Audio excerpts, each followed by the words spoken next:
High বন্ধুরা, আজকে আমরা বেড়াতে এসেছি পৌলানের মন্দিরে। দেখুন মন্দিরটা অপরূপ সুন্দর, কিন্তু কি বলবো, মন্দিরের ভেতরে মোবাইল নিয়ে যাওয়া নিষিদ্ধ আছে।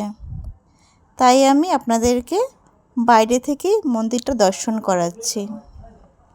সকালবেলা সন্ধেবেলা ঠাকুরের আরতি হয় মন্দিরের ভেতরে। আপনারা যদি সকালবেলা আসেন, এসে সন্ধেবেলাও যেতে পারবেন, কেননা এই মন্দিরের মধ্যেই ক্যান্টিনের ব্যবস্থা করা আছে, আপনাদের কোনো অসুবিধা হবে না। আমরা এই প্রথমবার এসেছি মন্দিরে, সেকেন্ডবার যখন আসব সকালবেলা করে আসব।